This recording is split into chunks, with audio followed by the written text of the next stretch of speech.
And we are live. Mob TV Cafe Clutch episode 53. Hello everyone. Hope you're all doing well. Let's see who shows up and joins us today.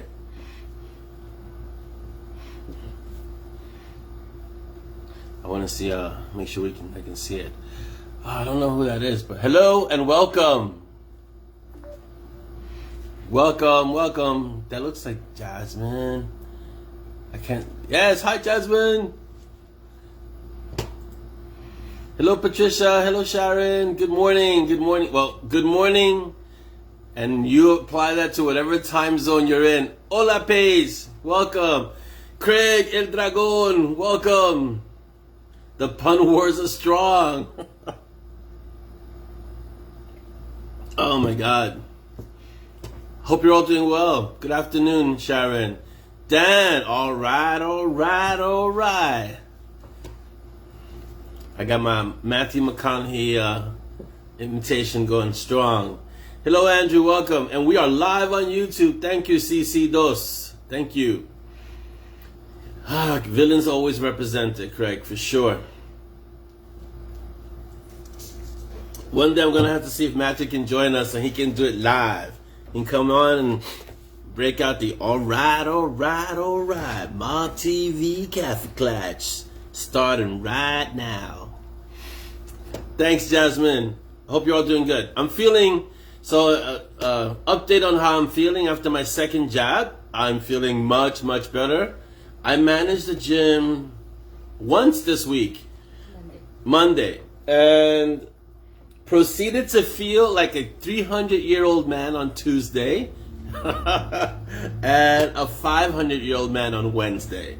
So, but I made Monday at my regular weight. Malcolm, hello. Linda, hello. So I made Monday at my regular lifting weight. It was good after a 2-week break. Sorry, the Valkyrie. So let me update you guys. The Valkyrie's at ballet camp. So she's busy doing her ballet, and she's not here opening today. When does her camp end? Today. So today's her last day. So she'll definitely be here for our next mob, Cafe Clutch. But yes, I just want to let you guys know she hasn't been fired. I don't think she can be fired, and she could probably fire me from this position. And she's gonna be here next on the 20th, which is our next episode. Hello, Beck. Hello, Diana. Audrey, welcome.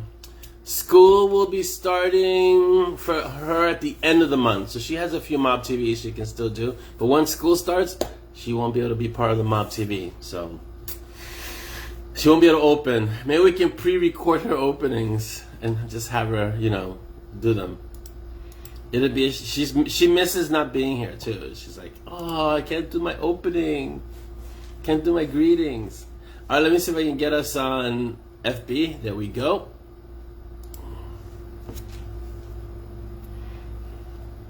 All right. Oh, great. My face froze in some weird position. All right. So let's see. Patricia says not school about New York, but we don't go back to September. Yeah, two of the tribe go back in September, but the youngest one, Z, goes back at the end of August. So she'll have like maybe 1, 2. When does she start? 28th. So she has one. Her last appearance in the mob will be next week. In 2 weeks. The next mob will be her last appearance. If you see me looking off to the side, it's because I'm looking at Dolly, who is not within the camera, who is not doing camera. Says I'm not doing camera today. So yes, Malcolm, I'll tell ballet camp to get with the schedule. How could they infringe upon Mob TV, Mob Cafe Clutch? So yeah. So I'll let her know you all miss her. I miss having her here doing her openings, but I'm sure she'll come back and reapprise her role as the opener. Well, I'll recruit her older sister, the older Valkyrie, who will definitely not appear. Oh, and who just recently dyed her hair green. So I don't think she's gonna want to show off her green hair. And I don't think she appreciated when I called her the Joker either. She gave me a look like, what? So I'm gonna have to modify that to maybe Poison Ivy. Who else has green hair? Someone. It's like, it's not neon green, but it's green. You can't miss it. So we'll see. Yeah, she wanted green. I said, what am I gonna say? No? Green, go for it. Enjoy it. So how you all doing? All right, let me get to the announcements. You guys are here. All right. Let's see. So shout outs to the tribe, to Z, who's not here today, to my sister who's either watching or she's in the patrolling the empty office because she has to go into work, but she's like the only one at work. So I always say she's patrolling the empty hallways. Shout out to everyone at YouTube. Hello, everyone in YouTube. Don't forget to follow us on Instagram at Bitten Peaches. I'm trying to put regular excerpts of the stuff from the books. Some of the things there are you won't see yet because there's some excerpts that are from books that are coming. So, yeah. Don't forget to visit our ZAZZLE store at Emandes, EMANDES. Get some swag. Dolly hasn't put anything up recently, but she's got some ideas to go up there. She's been a little busy with the kids in camp and summer and all the other insanity that's going on around us. Do we have any Patreon people? No, right? No Patreon, no new Patreons, but hello and thank you to all our current Patreon supporters. The newsletter will be out next week, apparently, the 10th. So I'll see if I can send it every month. It's like I'm sending it out. But I'm going to make a diligent effort to send it out and have it out there for you guys. Don't forget to follow us on BookBub. Come on, guys. We got a lot of people in the mob. Go follow us on BookBub. And go follow us on Binge Books, or what we call Bebo. Hello, Wendy. So go follow us on Binge Books and join it and leave your review of the books. I'm still amazed that Requiem, I think Requiem is going to surpass Tune Yards and Butterflies for reviews. I think it's like 700 something reviews, which is mind blowing. So yeah, and we got 3 new subscribers on YouTube this month. So hello to our 3 new subscribers if you're watching. Malcolm, she intended green, not She-Hulk green, because that's a little darker. She wanted to go that dark, but it went lighter. So it's more Joker green. It really is more Joker green. So but when I told her that, she cut me, like she gave me a look like, yeah, say that again. Good morning, Nikki. Hello. Welcome. If I didn't see you come in, welcome. You guys, we're all family here, so welcome. Hello, Darren. How are you? And Wendy, I couldn't miss your entrance because it was a big hi. Hello. All right, so updates on stuff that we're doing. It's still early, so we'll talk about that as we go along. Yeah, I want to say Toxic Avenger green. Definitely more Joker green. It's definitely, it reminded me of Joker green, for sure. So yeah, not Toxic Avenger, but Joker. And it's amazing that I know what you're talking about. So yeah. So definitely not Toxic Avenger, but closer to Joker. I want to say Joker, kind of Poison Ivy green. Good morning, Cynthia. Hello. Oh, there you go, Nikki. Yeah, so you know what it's like to change from green. I haven't changed my hair any color recently, so no, I have no point of reference. It's been so long. I will say that when I did have a lot of hair, my sister will know this if she's watching. She'll out me. I dyed my hair the color copper, the color of a penny. It was copper. So yeah, that was a fun experience. So I think we all go through those phases of dyeing our hair or shaving it off in this case. So that's what I did. My mom freaked out, but yeah. Hello, Mary Beth. Welcome. Yeah, now I can just spray paint it, or like I did for Badlands, I can let my beard grow in and dye that, which is I did it. It was gray, which Z loved, and then purple, which Z really loved. So she was like, "You need to let your beard grow out again so we can color it again." It's like, yeah, no, okay, we're gonna pass on that. I agree, Chris. We've all dyed our hair at one point or another. At least in my generation, I know that. What's the mistype, Andrew? I don't see it, but okay. So yeah, so that's basically what's happening. I'm feeling much better. Let's see. I was just really sore over the week, so I did go to the gym, and then I was like, yeah, the rest of the week I was like, yeah, not so much. So, but I was able to go on Monday, and I was able to move crazy weight, which is good. So I'll get back into it. Although now, and we won't make the whole episode about this, but now the gyms are thinking of either asking for proof of vaccine. Actually, that's coming in September, right? September 13th? September 13th, at least here in New York, you have to have proof of being vaccinated, or you can't go into the gym. Or they might start thinking about lockdowns again. The rumors of lockdowns are coming again. Have the girls painted my toenails yet? Or no, they haven't. It hasn't happened. So I don't think it's going to happen. They're scared of my feet. So I remember I have like old karate feet. So I think it just scares them. Let's see. Andrew says, "Thought of a bad peach." Just whisper. Okay, no problem. We'll keep it over there. Malcolm says, I got dragged into a ladies' bathroom by my mother by the ear. Ouch. And my head put under the tap as she thought the bright blue spikes were colored gel, which they weren't. So not only did you get your hair wet, but then you got your ear stretched.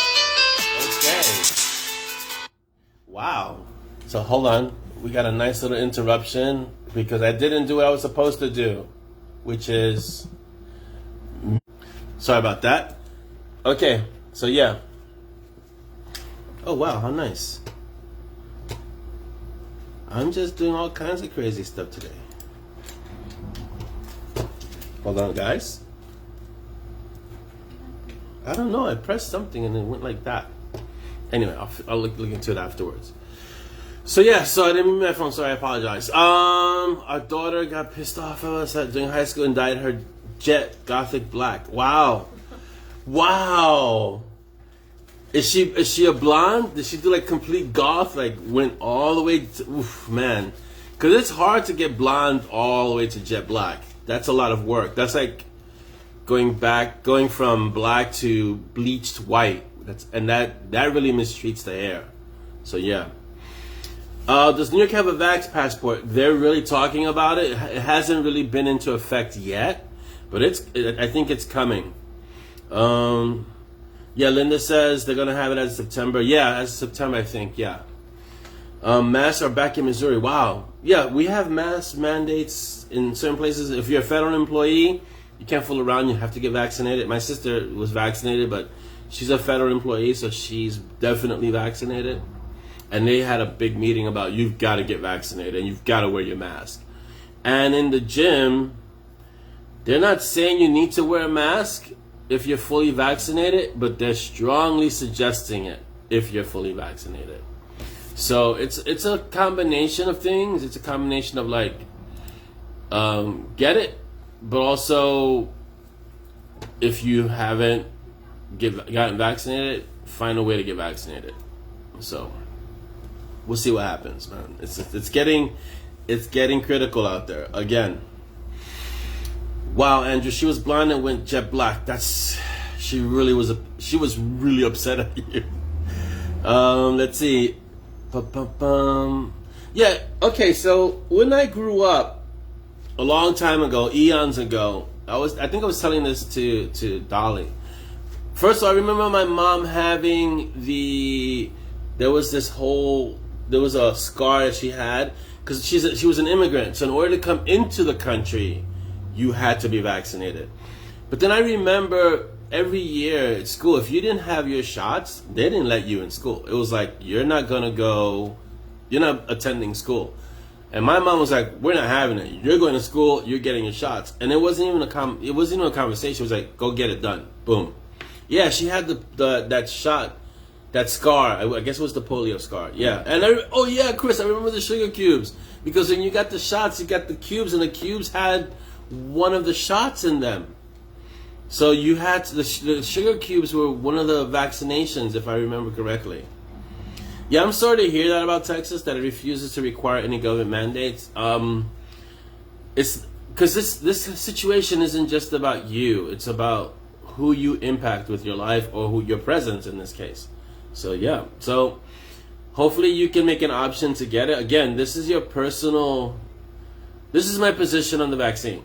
It's your personal choice, decision, you know. But also understand that you are not living, unless you do, you're not living on an island. So your actions impact and affect other people. So yeah, Chris, exactly. If you entered, you had to get your shot. So if you entered in 1957, I think back then, because I was born in 66, and that's when my mom came into the country, 65, and she had, they was mandatory. They made her get a shot. So it was no joke. They were serious. Like, you want to come into this country, you've got to get a shot. You got to get vaccinated. So, and I remember seeing, because when I was researching, I remember seeing the pictures of the lines for the Spanish flu shots. Now we're talking over 100 years ago, and they were going around the block, and it wasn't even a matter of, do you want to do this? It was like, do this or you're done. And so, I mean, back then when the flu, what we deal with every year was deadly, people understood, I live in a community, I live among other people, I'm going to see what I do my part to take care of the people who are around me. So, yeah, I mean, exactly, Andrew. Have a conversation. We can talk about it, and we can find some common ground, you know?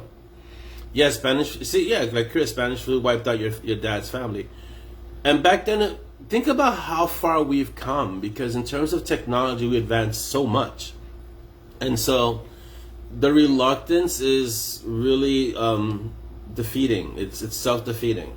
I keep seeing these reports of people who are intubated, or nurses especially. I mean, I feel really, really bad for the nurses who these people come to them, they're sick, and then they're saying, can I have the vaccine? And what the nurse says is, I'm sorry, it's too late. Patricia, go. She won't survive. She says she won't survive. Your little one sounds like Peach is starving. So go, Patricia. Thank you for being here and visiting us. So have fun. Yeah, Craig. Yeah, see, my sister's Navy. So she had, anytime she went anywhere, there was a whole battery of shots she had to take. So it was like that, yeah. Shell asks, do I remember lining up at school for the required dental lens vision screenings? Oh yeah, I remember those. We had to get our eyes checked, teeth checked. It was just part of the day. It wasn't even like, do you want to? It's like, you gotta do this. So, yeah. Hey Wendy, awesome. The best people are born in 66. This is what I hear. I'm not gonna deny it, I'm just saying. All the best people were born in 66. I'm just saying. What's these coughing from? I'm hearing sound effects from some people who don't want to appear on camera. I'm hearing sound effects. If they want to say something, they can come on camera and say it. Oh, that's good, Andrew. That's only 10 years older. You're still young. I think 60 is the new 30. That's what I keep hearing. Nikki, the fluoride treatments were because, I don't know about outside of New York. In New York, they changed when I was a little kid, and they started including fluoride in the water. But in the beginning, there were a lot of fluoride treatments. I remember that. So, again, it's a matter of public safety, you know? So, there you go, Sharon. See, you're young. 64 is young. That's all that stuff is young. You guys are all young. It's only, look, I go to the gym. What am I now? 55? She was born in 1964. No, oh, I thought she was a 56. Oh, okay. She says I'm a 64 gal. Oh, Sharon, you're a 64 gal. Still young. So I go to the gym. I'm a little older than most of the people who go to the gym at the time that I go. And it's like, hey, you do what you gotta do. No one really asks my age though, because I'm scary looking. But you don't worry about age, and you just do the things that you can do.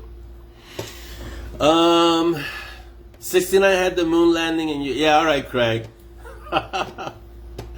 They handed out. I remember these. Cynthia says they handed out toothpaste and brush kits. I remember these. They handed these out. I remember that.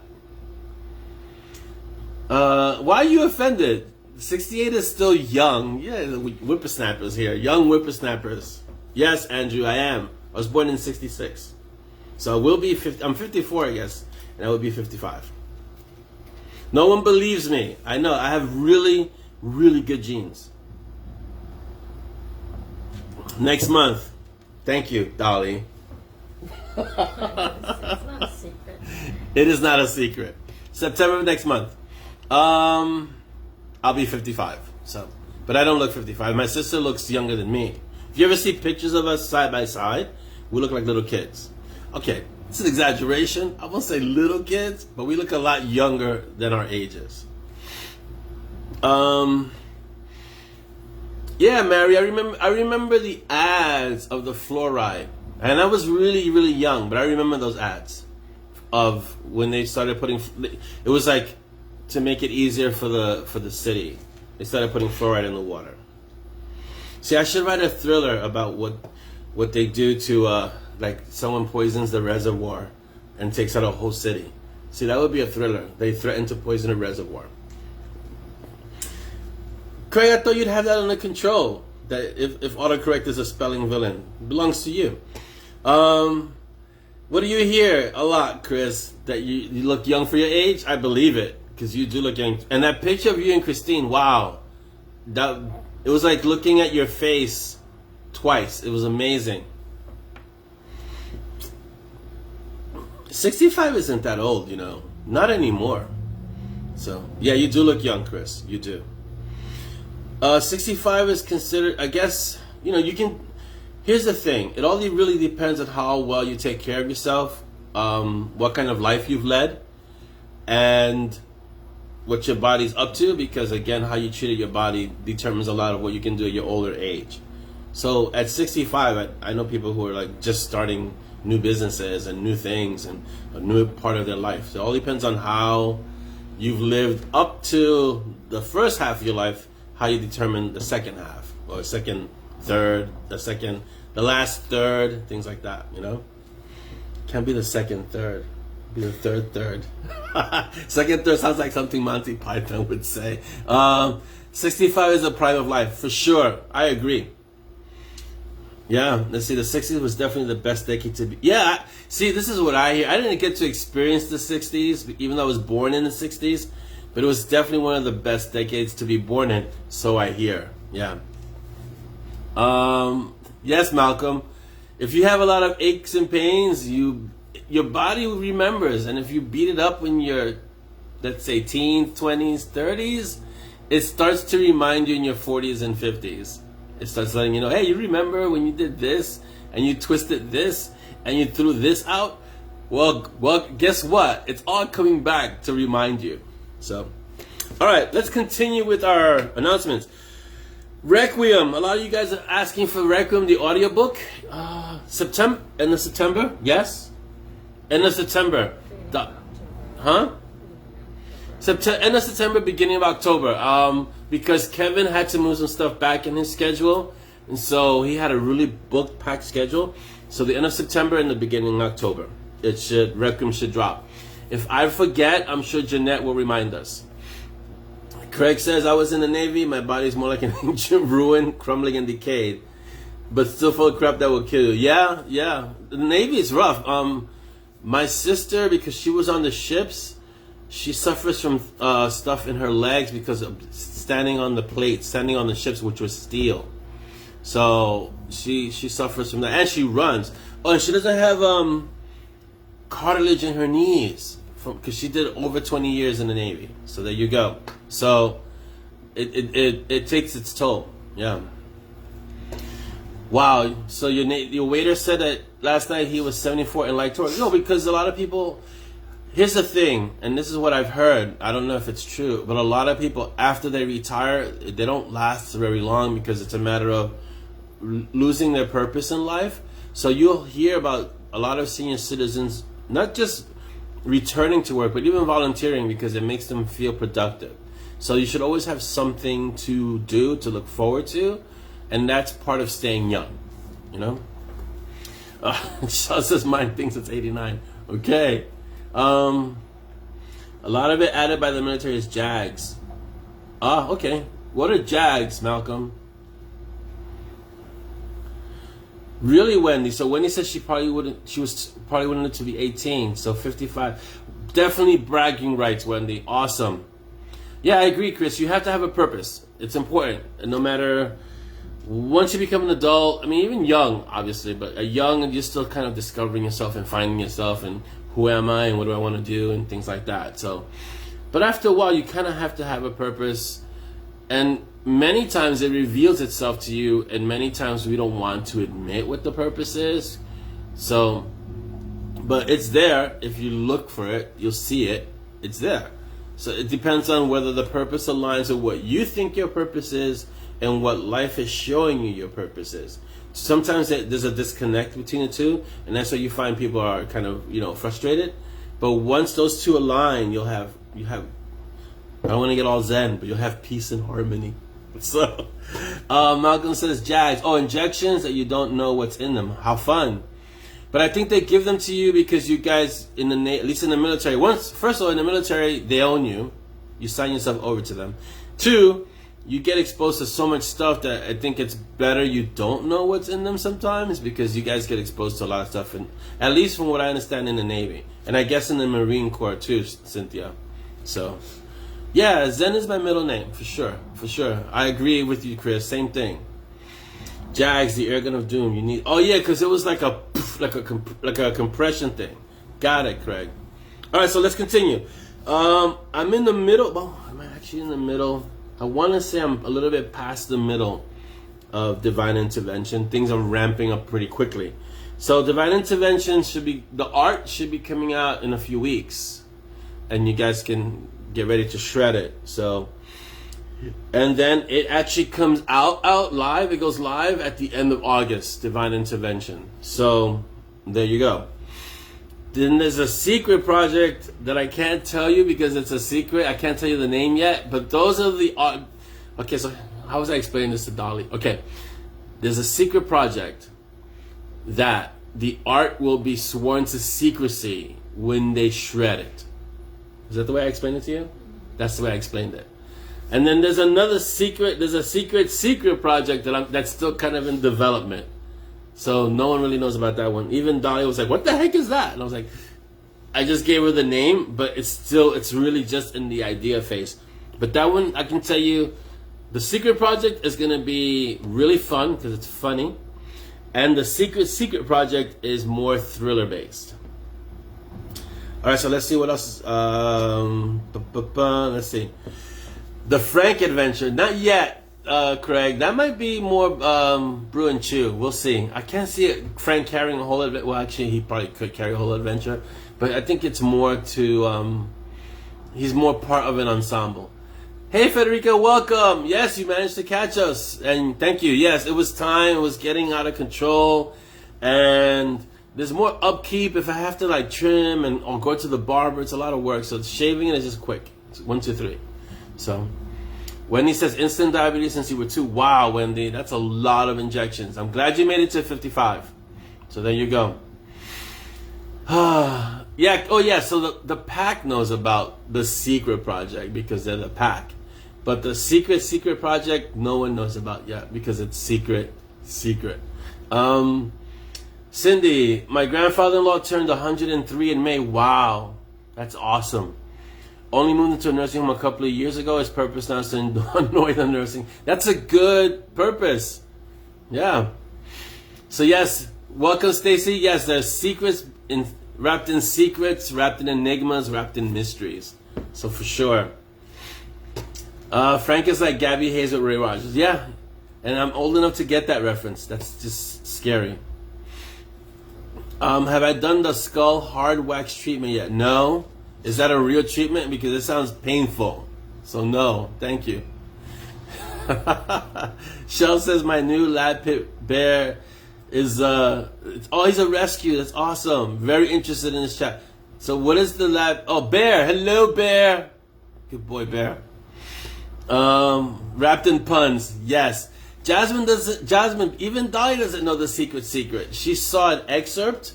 I told her the name, but that's all she knows. It's so secret. It's secret.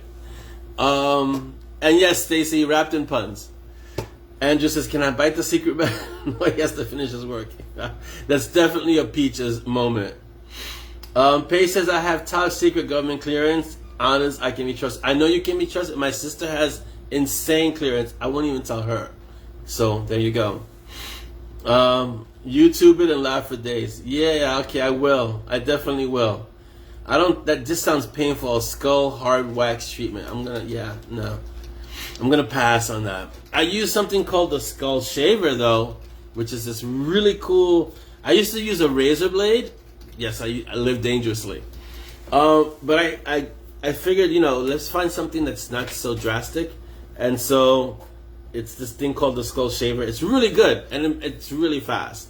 So, and I can do it anywhere. I can sit here at my desk and shave, and it's not even an issue. And I don't need a mirror or anything. I can just shave and it's done. Dolly says, with all the coffee and chocolate, that would be sufficient torture, and then we'd have issues. So I don't think you want to go down that route. What did Malcolm say? I don't have for you guys. I don't have for you guys. Do have for RSA and UK. Oh, you have that kind of clearance. Yeah, that clearance won't work here. Sorry, Malcolm. You guys stop conspiring and creating plans to deprive me of coffee and chocolate. So this is the chocolate that I take. It's like a drug. So this is the chocolate that I use when I write. These are. I'm not sponsored by them. My York Peppermint Patty Thins. These are part of the fuel for writing, and my Death Wish. So yeah. And see, the couch has really come to. It's never, as Dan says, it's never the chocolate's fault. Ever. Never, ever. For sure. Yeah, no, the secret, I can tell you where. I can't even tell you the title yet. Oh, maybe by the next mob. We'll see. I really got to get Divine Intervention done, and I don't want to get that sidetracked. So, yeah, exactly. Who typed that in? Cynthia, for sure. Orlando and coffee is the same thing as peaches and sausages. So there you go. It's the same.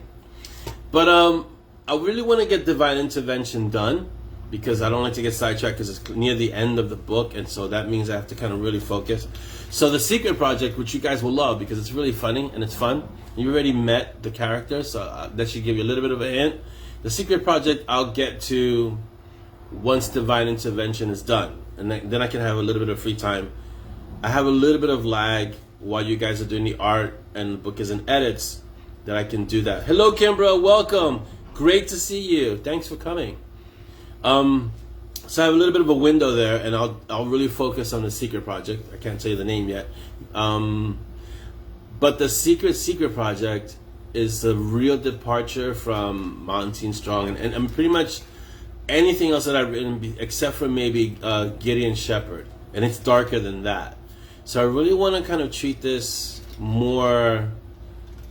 I want to give it a little bit of time to simmer, and it's a little bit closer to Hammett or Chandler or Spillane. It's in that vein of the noir. It's really noir, more noir than I would say Iker or anything else that I've written. And so I really want to kind of let it simmer so that when I do bring it up, the story, that it does justice to that genre of the noir. So there you go. Let's see. It's not a secret Silk project, is it? No, Dan. Even though Silk is the man, but no, it's not a secret Silk project. That will, when Silk makes his reappearance, you'll be the first, well, the second after Dolly, but you'll know, and it will blow your brains. You'll be like, whoa! So don't worry. Let's see. He speaks the truth, perhaps. You guys are just horrible. I have to give my. Sometimes stories come at me and they slam me, and I gotta write them down. Like Iker was like that. Like Rule of the Council with Michigo was like that. It just comes in, gotta write it. Even to the extent where I had to postpone other projects and get them done. And then sometimes stories kind of sidle up to me and kind of just hang and whisper, hey, you should write this. And the Secret project is like that. It's just hanging out, kind of like, I get little excerpts and snippets and characters, and so what happens is I start writing all of this down, and it kind of forms this tapestry, but it's still kind of a jumbled mess, and so I have to start arranging it in a way that it starts to make sense. And I don't rush when it's like that. I don't rush it, because it just happens almost organically, and then it starts to form a story. And I already have the character names. I already have the protagonist names, and it's awesome. But I don't want to rush it. That one I don't want to rush. The other stories, they have their own paces. It's interesting because some stories have an insane pace. Monty and Strong, it's a fast-paced story. I can always write it. It's comfortable. I can get into it right away. I've mentioned, the Night Warden Gray requires a mindset shift, which I have to go into a darker place for Gray, just because Gray's a dark character. So, I'm reading something from Dolly the Invisible, who doesn't want to appear. The secret of an everlasting and good marriage is communication, openness, honesty, telling me about all your secret projects. Sure, yeah, I agree. Yes, it is. So as I was saying, writing Night Warden takes a different brain space, so that is a little, it requires a little bit more from me. The novellas, sometimes, but not much. The Darkin stories were a lot of fun. They weren't hard to write. Those were a lot of fun. This one is, it's requiring something. It's more in the Gray world, the Night Warden world, in terms of, it's not in that world, but it has that kind of feel. So we'll see. The title of the book, Secret Project. Maybe I should just name it The Secret Project. Tales of the Secret Project. That's a good one, Stacy. Let's see. Hey, John, how's it going, JL? Good to see you, man. So, yeah, John can tell you. Like, it's that kind of stuff where some stories you'll write them and it almost feels like they're writing themselves. And then some stories will take a little longer and you have to kind of let them sit and cook and simmer, and then once you really go there, you can jump in and start developing the story, as we say. Let's see. Well, before any of you find out, Dolly will find out, because she kind of gets everything before anyone, and she's run out of, is it adjectives or adverbs? Adjectives at this point to describe it. So I send her chapters. So here's what I do. I write the chapters, I send them to Dolly, she looks at them, and then this is what she does. Great story! It sounds awesome! Okay, next day. Fantastic! So point she's like, I'm running out of things to say. I say more than that. Yeah, you do. It's more specific. It's more specific. What I like about it's it. like, yeah. It's more specific, but I think she's running out of ways to describe what I'm sending her. I am for 2 to 3 sentences at least. I get it. So I send her like, I don't know, it's like 3,000 words, like 3 chapters, and I get like a sentence, 2 sentences. I'm like, okay. So, yeah. But it's fun. And now at this point, I'm not even looking forward to what she says about what I'm writing. I'm looking forward to see how she's going to describe what I've written. I just want to see what she's going to say. So Craig, yeah, Gray is more dark adjacent. Yeah, Gray's not completely dark, I would say. It's not like a depressing story. But he's dark. Gray's a dark story. This story that's coming up, the Secret Project, which will, the story that will not be named, is darker. So yeah, we'll see. Yeah, we'll get her better thesaurus, Craig, for sure. John is like, Laura is more like, yeah, this is okay. And then I hear a whisper, why did I marry this idiot? See, but Dolly probably says that, but just not in the same room. She just leaves. She goes to the bathroom. Dolly doesn't need a thesaurus. Not at all. Just to be clear, I don't say that. I know you don't, babe. I know. I just want to make sure. Everlasting and communication, honesty, for transparency. All right, let me continue. So So Sepia book number 5, Demon, should be coming out the end of October. If you see me looking, I'm looking at the wall where all the schedule. So end of October is the art, right? And I guess November.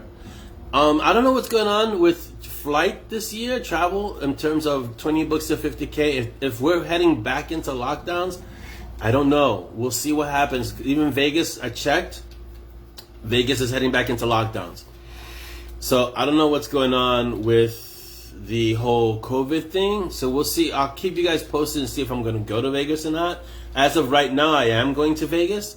But I try not to leave any writing projects for November because I was away. I'm usually away in November. So we'll see what happens. But Sepia, the last book, which is book 5, called Demon, will be end of October, early November. So right after that, I'm gonna do the next Night Warden book because a lot of people are like, "Where's the next one? Where's Night Warden?" So I'm gonna do that. So we'll see, because there are a few projects that are gonna be around there, around the end of the year. Let's see. I think that's it for the book and audio updates. Oh, next year, we're gonna put a box set. Next year's gonna be a box set. We have 3, so yeah, it'll make a nice. Oh yeah, this is the book that didn't want to stay at 20K. So Nix is gonna make a nice size box set. All right, some questions. Hold on. Let me see. Where are these questions? Hold on. 1 second, guys. I see there's some questions somewhere. Oh, okay. I'm gonna have to look these up because they're all over the place. I did something to my screen. I don't know what I did. I switched stuff all over. So, okay. So let's go back.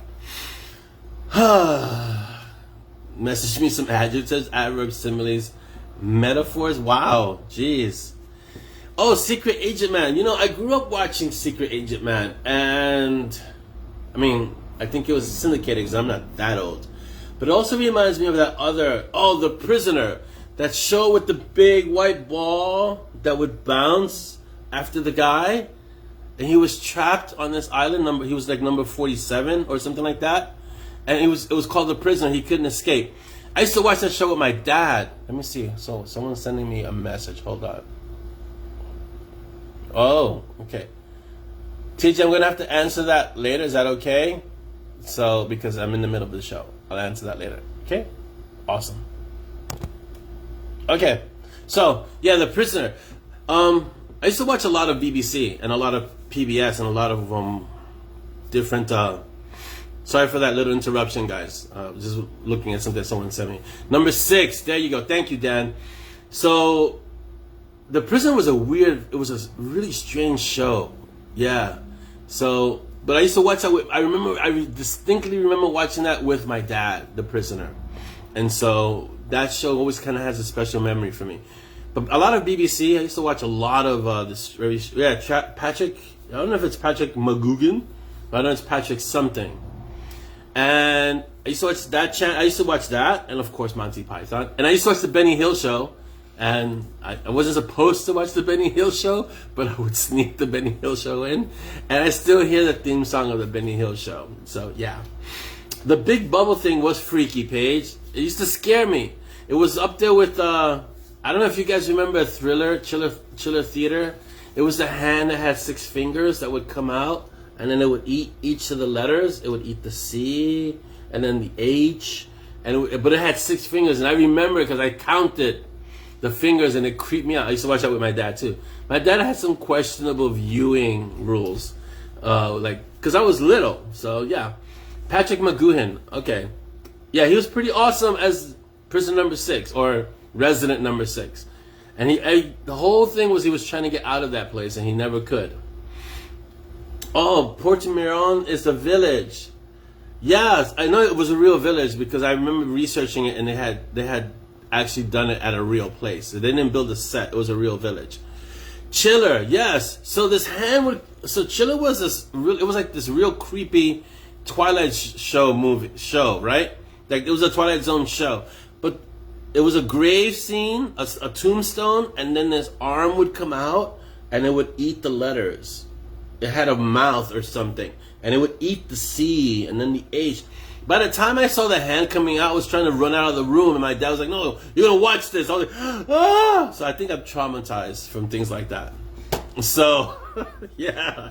So, yeah, my dad was interesting in terms of forming my imagination. Benny Hill.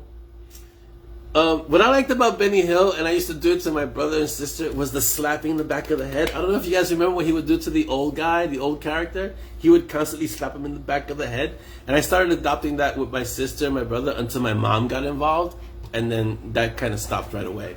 But yeah, I used to slap them in the back of the head. Like, let's go, let's go, let's go. Yeah. Like I said, questionable things to watch when I was young. All right. Let's get to the questions because we're running out of time. So, where are the questions? I don't know. Listen, I don't know what I did to my screens. I funked with them, did something with them. They're funky now. Let's see. Here we go. I think I have them. Here we go. Questions. So I can't read the feed, so you can read the feed, right? Yes? Okay. Questions. Number 1, Chris Chrisman. CC Dos. Before writing your first book, did you ever write any short stories besides D&D? If so, did you submit them to magazine? I don't recall writing any short stories when I was younger. I would definitely had journal entries, but I wasn't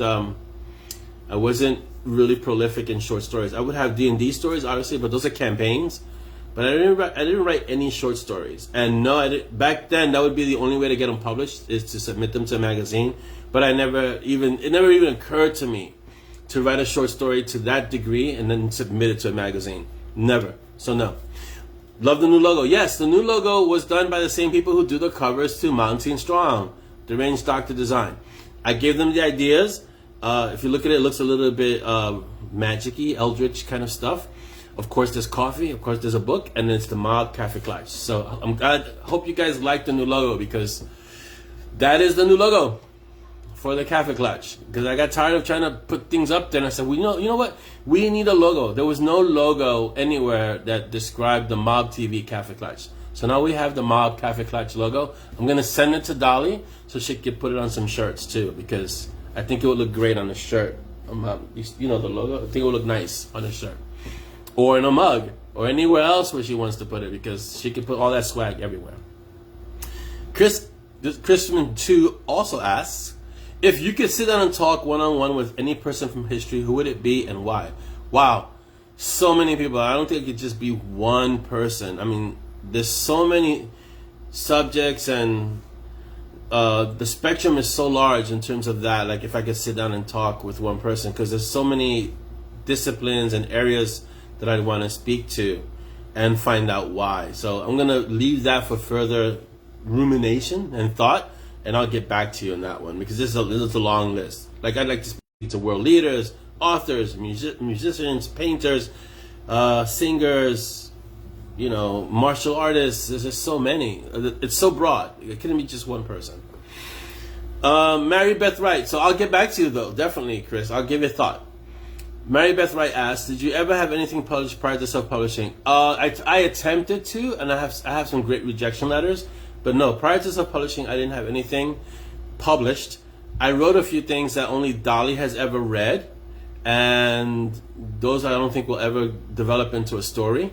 But those were the inception, the beginning of writing. But no, Mary, nothing prior to self-publishing. The Spiritual Warrior, The Spiritual Warriors were the first story that got published. Audrey asks, let's see, what's the most difficult part this one's directed at me. What is the most difficult part of writing? Let's see, I mean, writing is, anyone who tells you writing is easy hasn't really taken on writing. That's my position. I'm not saying that's truth. I'm saying that's my truth. Writing is tough.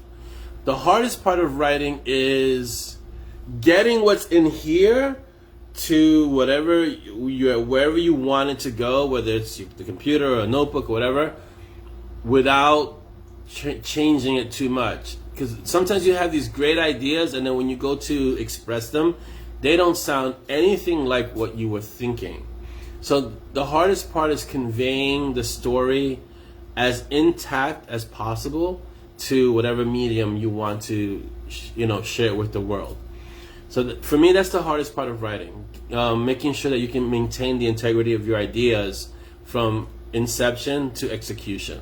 That's, for me, the hardest part. Because you have all these great ideas, and then when you finally get them down and you want to distill them into the story, they're going to change. So you want to try and modify or mitigate those changes as much as possible. And it's hard. It's hard to do that. Dolly. Her question. Audrey's question for Dolly. If you could have 1 hour to talk to a deceased author, who would you choose? Dolly? It would be Enid Blyton. Enid Blyton. She's a prolific children's author, and I read so many of her books growing up. Can you guys hear her? Because I don't want to have to echo. Go ahead. Enid Blyton? Say it louder. Enid Blyton. She's a very prolific children's author. Okay. Enid Blyton, a very prolific children's author. From England. From England. That's who it would be, Audrey. The Valkyrie is sadly not here, but her question is, what is the best part of having a father who is an author? I'm going to tell you from my perspective, my children don't make a big deal of me being an author. I think it's because they're used to me. So, it's funny because the Warrior was in a virtual class, and one of the people he was interviewing was an author, and it was like, wow, you should talk to him because he's an author. And I'm like, dude, you live with an author. What are you talking about? He's like, yeah, but you're my dad. And so I think for them, it's so much like this is normal. They're used to it. Like, yeah, it's not a big deal. Yeah, you write books, okay, sure. But this guy's an author. I looked at him like, really? So it's an interesting thing. I think that happens with anyone it happens to anyone who's around people who have some kind of notoriety. You get used to it. It's just, it's like normal. So They always say that you're famous. Yeah, when you're outside. Yeah, like I'm not famous, The cool thing is that they're very unfazed and they're very my kids are like so nonchalant. They're so unfazed about me being an author. They're like, yeah, whatever. Yeah, it's like it doesn't bother them at all. Let's see. Oh, Jasmine says, what celebrity would you want to know is reading your books? Wow, that's a good question. Any celebrity, I guess. I mean, I guess this is where they get their unfazedness from. If they're reading the books, I think anyone, as long as anyone is reading the books, I think every writer, every author, all they really want is for someone, after writing the story, all they really want is for someone to read their story. That's what authors want. To share the story, and then for someone to read the story. That's it. That's at the heart of being an author. Is you want to share your stories and have people read them. I think that's all the questions. Let's see. Check. Looks like all the questions. All right. Malcolm says every celebrity. Right, every celebrity. There's different ways. So someone said they can't outline. Oh, Craig said. There's ways to get around it. There's different programs that can help you. There's different methods of writing it. John shared one that was fade in, which is like writing a screenplay. So it depends on how you view the story in your head. If you view it like a movie, a program like fade in, which is a screenplay writing program, can help you, because if you can see your story as a movie or scenes as a movie, something like that could help you, because now you're not writing a story or an outline, you're writing scenes, and then you can take those scenes and kind of, you connect them, and then you add, you flesh them out, and pretty soon before you know it, you have a story. I used to always have to write longhand when I first started, and then I realized that subjecting Dolly to the torture of reading hieroglyphics is not fun, and so I switched to actually outlining and doing stuff by on keyboard. But I still write some of my outlines longhand. I can show you the notebook. It still looks like Chinese. Hold on, because I have it on my desk. So this is my notebook because every author has 100 notebooks. So this is the outline, and it looks like Chinese. And I put my peppermint patties on the pages when I'm eating them, and so it looks like Chinese with chocolate on them. So there you go. And if I rest my cup on it, then it looks like Chinese with chocolate and coffee rings on it. So there you go. But I used to always write. I used to write the first draft in longhand, and then Dolly would look at it and try to figure out what was being written, and that was just painful to watch her suffer like that. Huh? For me, it was painful to watch you try to decipher what I was writing. I also got this other book that JL recommended. Where's the writing journey? Let me see it. Can you bring it so I can show it to him? So, John recommended a book. If you're going to start really getting serious about writing, you kind of have to study the structure of writing. No one structure is correct, but I got this book, The Writer's Journey. It's a thick book, so it's going to be a time commitment. But if you know, there are a lot of books out there. Thank you, baby. There are a lot of books out there that will help you. That's one of them. It started from a memo, a 7-page memo that Christopher Vogler wrote for Disney, and basically the memo kind of delineated Joseph Campbell's The Hero's Journey, which is another book I have somewhere. I think it's not right here, but I have it. That's even bigger than that one, and it's a much drier read, but it's the whole kind of expression of how every culture has a structure for storytelling, the hero's journey. Which, if you read the hero's journey and then you watch Star Wars, because that's what Lucas used to kind of create Star Wars, you will see George Lucas hit every point of the hero's journey in Star Wars. And then you'll start looking at other stories, and I think I was discussing this with John last week. When you watch movies, as a writer, as an author, it's not as fun because you start analyzing it. Like, the movie has to be really captivating for you to lose yourself in a movie, because if not, you start deconstructing the movie about how it could have been done better, or how they could have handled this scene better, or how they could have written this part differently and make it more cohesive. So it's, you know, it's an interesting process. Writing, there's no one way to write. You write the way that's best for you. But there are structures that you can follow. Do masterclasses help, like Gaiman's? I did Neil Gaiman's masterclass. It was a lot of fun. Again, he's going to give you advice, suggestions, and that's all any writer can give you is advice. They can't tell you this is the only way to do it, because that's not true. If any writer tells you this is the one way, the only way to write, they're lying to you. They can tell you this is the structure that exists in stories, but the way you express that structure is what ends up being your voice. And that's the hard part. What did JL say? 80% of movies in the US these days are hero's journey. Yes, this is true. The movies that don't follow the hero's journey are what we consider experimental, indie, kind of, it's very different. One movie that was really fun departure from the hero's journey, if you ever get a chance to watch it, is Memento with Guy Pearce, and it's a mind-blowing movie. It was done by Christopher Nolan, so that should tell you something. But it's this guy who he only has short-term memory, and it's a really interesting way of telling a movie. So Memento. Guy Pearce is in it. Carrie-Anne Moss is in it before The Matrix, and so it's amazing. So but that's not a hero's journey movie. But it's a great movie, and it was a great way of telling a story, and it was an indicator of things to come with Christopher Nolan, because he has that kind of twisty. I mean, think Tenet, think Inception. He has that kind of way of telling a story. He doesn't follow these linear progressions. The hero's journey is very. You hit milestones, the mentor, then the call to adventure, the rejection of the call. It's this whole thing that if you read that book by Vogler, or The Actual Hero's Journey by Joseph Campbell, then you'll understand the milestones that exist in most movies. Dan says, have you ever watched Memento the right way round? I don't even know if there is a right way round to watch Memento. But it's a really interesting movie. Yeah. But I enjoyed it. I enjoyed it also because the acting's fantastic. But you can tell it's a low-budget movie done well. Let's see. Oh, we got like 10 minutes. Awesome. Let's see. Nikki says, Diana was saying, it did. I'm a hero working in nursery as an aide, LPN, and wow, yeah. That you are a hero if you're in the front lines like that.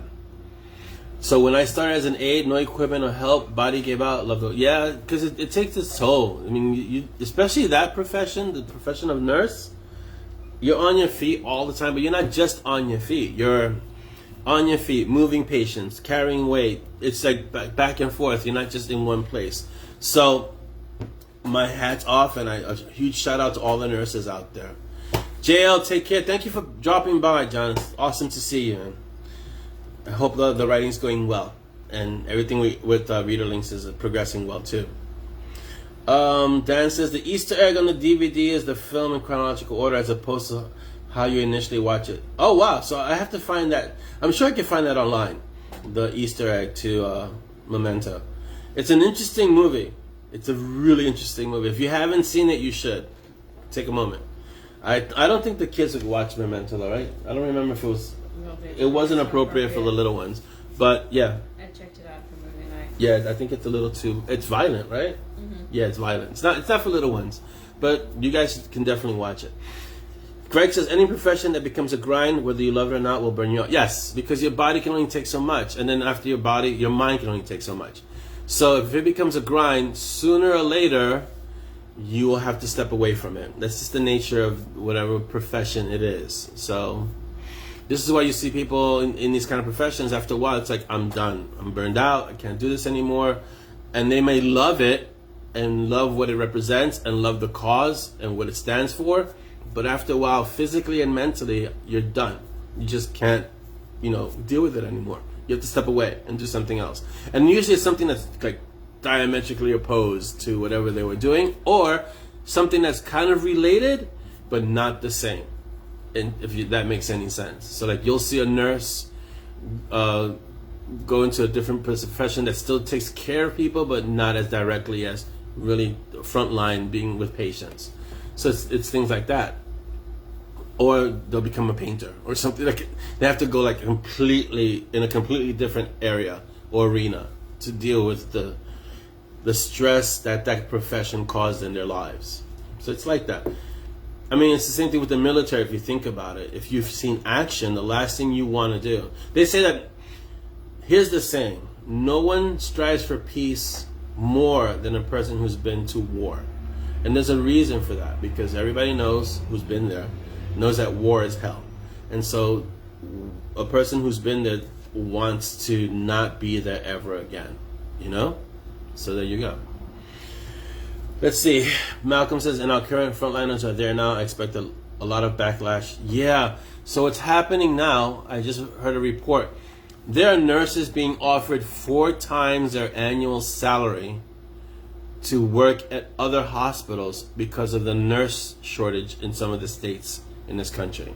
So that's how bad it's getting, because nurses are like, I'm done. I just can't do this anymore. So there's a real staff shortage happening in this country. I don't know about other countries, but I'm pretty sure it's pretty much everywhere else. It's happening. Chris says, I admire the gymnast who bowed out of the Olympics for mental health. She lost her center. And when you lose your center, doing something like gymnastics, it's like there was a tennis player also, Naomi something, I believe, who for the same reason. And this is why I think what happens when they start so young, they don't develop the social skills to deal with all that pressure. And so when they're thrust into the spotlight like that, it becomes a mental health issue.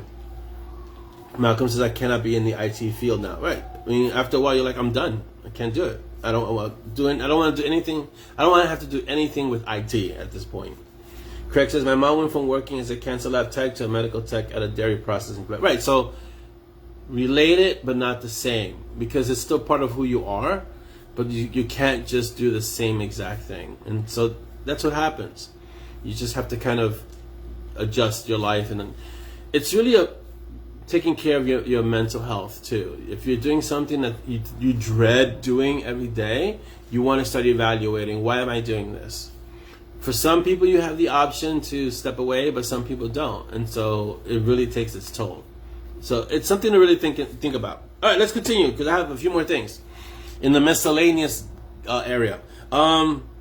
There's a red shirt death.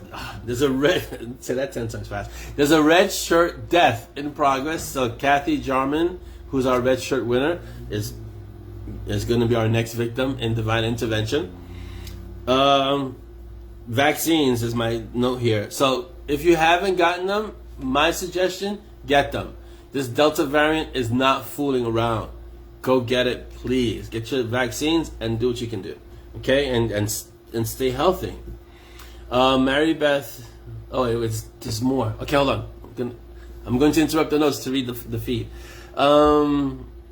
Nikki says, I'm at that point. I'm about to restart college so I can go into a new field. If you can study and learn and keep that as part of your life for the rest of your life, that is an awesome thing, because it's always good to be able to learn again and more.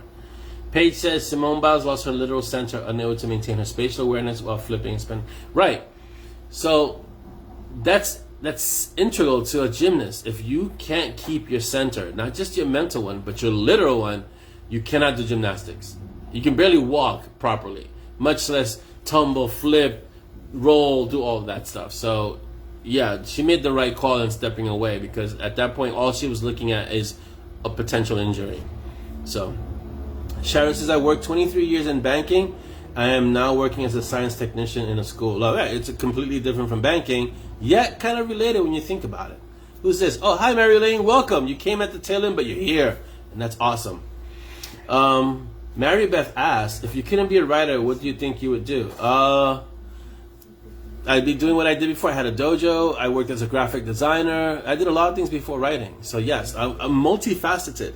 So definitely, there's a lot I could still do, even if I couldn't write. But I always wrote, and so writing is part of who I am. And it doesn't require a lot. I could just a pen and paper. I could write. So that's the awesome thing about writing. Chris said, I went back to college at 43. That's awesome. Stacy, what does Stacy say? Stacy says, love you all, glad. Bye, Stacy. Thank you for popping in and being here with us. I'm 40. Oh, Nikki said I'm 45. Don't worry about it, Nikki. Just do what you got to do and don't worry about it. Just study. That's all you're going to do is learn, so you can go into a new field. So think about what the process is taking you to, and then use that. Nikki says now there's the Delta Plus variant. I don't know what the Delta Plus variant, but it sounds scarier than the regular Delta variant. So, as I'm saying in my note, if you can, I just heard a report this morning that there are countries begging for vaccines. And we have, what was it that you were telling me, that we're going to have vaccines that are going bad? We have vaccines that are expiring in this country. So please make an effort to keep yourself safe. Whatever that may be for you, you know? If you could get the vaccine and keep yourself and your family and your neighbors and your community safe, do that. If that means just wearing a mask and physical distance, then do that. But just keep yourself safe, you know? Oh, thank you, Audrey. I try to be, people tell me I try to be a teacher. That's natural to me. I don't know. I did it for a long time, though, as an actual teacher, as an instructor. So, thank you. Yes, Nikki, keep the goal in mind. That way you won't stress about, I'm going back to school at 45. You know how many people go back to school at an older age, and 45 is not old. So yeah, just go. You can do it. Just study. Think about it like this. Now you have to just make yourself do your homework. As before, your parents would tell you, do your homework. Now you know, I'm doing this for the purpose of moving into a new field. And so when you think about it that way, before you know it, you're done. Wendy says, I worked as a union pipe fitter in construction. Now I pets it. That's a hard job, Wendy. That's awesome. I've seen pipe fitters because I've been on construction sites. That's serious work. So, yeah, that's tough. And now you pets it. So, very different. So, very different worlds. But, yeah, Chris says, I was too, but I had a purple-haired kid hold the door for me. I knew it'd be okay. Yeah, computer science degree. You can do it. You just got to really want to do whatever it is that this new education is going to push for you. And like Craig says, if it's important to you, you will be driven to complete it. And that's the key. I'll give you like my own experience. When I start a book, it's amazing. You start the new story, it's awesome. You get to the middle, it's a slog. And you're like, I don't want to do this anymore. I'm done. Can we just, I tell Dolly all the time, I'm just going to have an asteroid or a meteor hit the Earth at the end. Because you get to that point. So, but if you really want it, like Craig says, if it's important, you'll be driven to complete it. So, Dan, thank you for hanging out and being awesome with us. Take care. Oh, it's evening. Yes, where you are, it's evening. So thank you for being awesome, being here with us and visiting. So the last note I have is 5 minutes of Zen. So I'm gonna start trying. I've spoken with Chris, and we'll see how we can do this. I'm gonna start trying and having like 5 minutes of Zen frequently, regularly. I never mentioned this before, and for some reason I'm kind of reluctant. I don't know what it is. There's a little bit of resistance. I have to kind of look at what that is, where it's coming from. But I want to start doing 5 minutes of Zen, like when I go for my walk, or when I go outside, or in the morning, like when it's really early, and just really just do 5 minutes of Zen. Share some thoughts with you guys, you know. But listen, this is it. We've come to the end for today. So I want to thank you all for being here. It's awesome that you guys can be here and we can hang out for about an hour and 10 minutes and just talk and share some stuff. Oh no, it's been interrupted. So, am I back? Yeah, we're back. So, it knows that it's the cutoff time. So it's like, it's time. So, I'm going to start doing the 5 minutes of Zen. And maybe eventually that'll turn into a book. That's what I'm thinking of. Like having short chapters that can become a book and work with things like that. So we'll see. My brain kind of does that, kind of always kind of gravitates toward maybe this can be a book or maybe this can be a story. So we'll see. As I always tell Dolly, I can talk a lot. So limiting it to 5 minutes is going to be fun. And it's just another thing to try. Have a great day. Have a great weekend. Take care of yourselves. Please get vaccinated if you haven't. Please, not only for you, but for your family. And stay safe, be good, and be uncommon. Have a great day, guys. Have a great weekend. Bye.